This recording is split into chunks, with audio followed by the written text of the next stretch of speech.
हमारा पड़ोसी मुल्क भारत दुनिया की 7th लार्जेस्ट कंट्री और आबादी के लिहाज से दुनिया का दूसरा बड़ा मुल्क है। भारत की फौज दुनिया की दूसरी सबसे बड़ी और ताकतवर फौज मानी जाती है।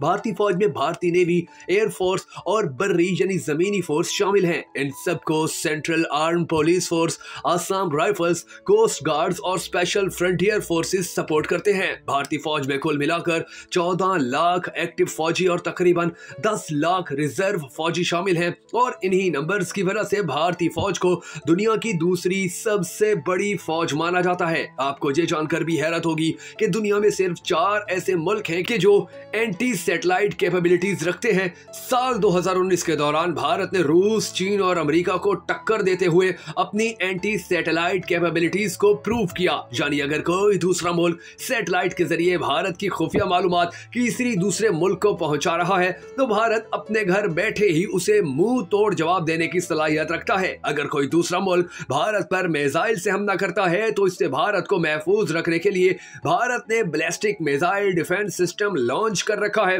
और इस कामयाबी का सेहरा एक मुसलमान भारतीय साइंसदान जिन्हें भारत में रॉकेट मैन के नाम से जाना जाता है, डॉक्टर अब्दुल कलाम के सर जाता है। भारत का अग्नि 5 मिसाइल भारत को चारों तरफ से 5000 से 8000 किलोमीटर तक महफूज बनाने की कैपेबिलिटीज रखता है। इस मिसाइल का वजन 50,000 किलोग्राम, लंबाई 17 मीटर और इंजन 3 स्टेज सॉलिड है। यह मिसाइल तकरीबन 1.5 टन वार हेड के जरिए किसी भी मुल्क को मुकम्मल तौर पर खत्म कर सकता है। जबकि दूसरी जानिब भारत का अग्नि 6 भी अंडर डेवलपमेंट है जिसकी रेंज कम से कम 12,000 किलोमीटर से ज्यादा है। सिर्फ यही नहीं बल्कि दुनिया का सबसे ज्यादा स्पीड वाला सुपरसोनिक क्रूज मिसाइल जिसका नाम ब्रह्मोस है वो भी भारत ने रूस के साथ मिलकर बना लिया है। यह मिसाइल इतना एडवांस है कि फिलिपाइन की मिलिट्री ने चीन के अगेंस्ट प्रोटेक्शन के लिए भारतीय आर्मी से यह मिसाइल खरीदा है। भारत को वियतनाम और इंडोनेशिया भी यह मिसाइल अपने लिए खरीदने का कहते नजर आते हैं।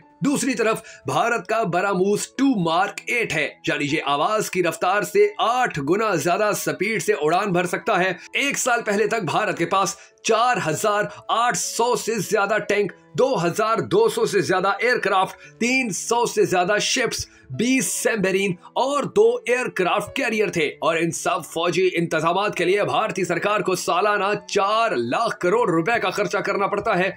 यह भारत का डिफेंस बजट भी कहलाता है जो भारत के टोटल बजट का सिर्फ 14% बनता है। दूसरी तरफ भारतीय डिफेंस बजट इतना है कि जो हर साल कम से कम 9% ज्यादा हो जाता है। 2021 में भारत ने अपने डिफेंस बजट में से 24% पेंशन के लिए इस्तेमाल किया, 44% तक सैलरीज यानी तनख्वाहों पर खर्च किया और सिर्फ 24% तक कैपिटल एक्सपेंडिचर पर इस्तेमाल हुआ। मतलब यह कि नई दफाई टेक्नोलॉजी में तरक्की करने के लिए भारत के दफाई बजट में से सिर्फ 28% ही इस्तेमाल किया जाता है।